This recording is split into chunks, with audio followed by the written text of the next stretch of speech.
Okay, this is going to be the refill mayo making video. These are all the things you're going to need. You're going to need one of these mason jars that has straight sides that is 2 cups in size. It's the perfect size for your hand blender, which you'll also need. You need some kind of oil. I'm using this olive oil that's left over from these olives. It's really tasty. You need mustard. You need lemon juice, or really anything acidic. You could use vinegar. Salt, an egg, clove of garlic if you want. I like that, but it's optional. A teaspoon measure, and then some tool to get the mayonnaise off of the hand blender when we've made it. So let's start. Let's put the oil in there. So here, we're gonna use the gradations on the side to measure it. You want anywhere from 3/4 cup to 1 cup of oil. Any amount less than 3/4 cup and the emulsion won't work because, well, it just won't work. And any amount over a cup, it just starts to get really full. So I'm just gonna use whatever oil's in here. We'll see how much that is. That is exactly a cup. The more oil you use, the thicker your emulsion will actually be. So if you like your mayo thicker, tend to go more for a cup. If you like your mayo thinner, tend to go for a little less. Okay, so that's our oil. Stick the clove of garlic in there. Let's put that egg in there. I just use the whole thing. I think you're supposed to just use the yolk, but why waste? Let's put some mustard. You're supposed to put about a ½ teaspoon in there.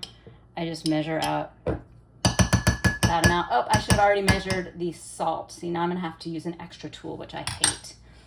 Nah, we can just pretend. Let's just stick this in here. Okay, so about a teaspoon of salt. So that is really salty. But the salt is both for taste, it's yummy, but it's also a preservative, so don't do a lot less than that.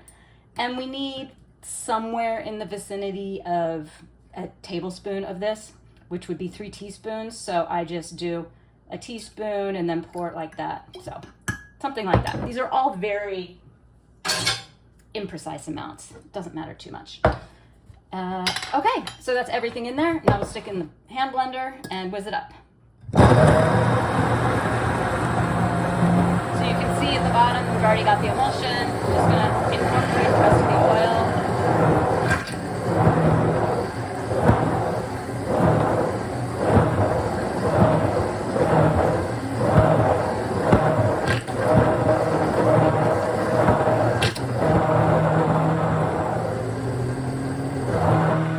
So that seems plenty good.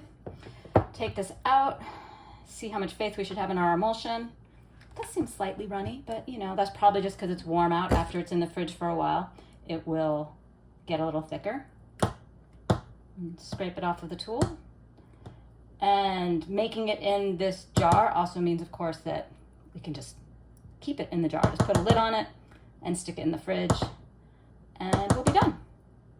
That's how you make your mayo. So everyone should be making homemade mayo all the time, because it's obviously really, really, really easy and it's delicious.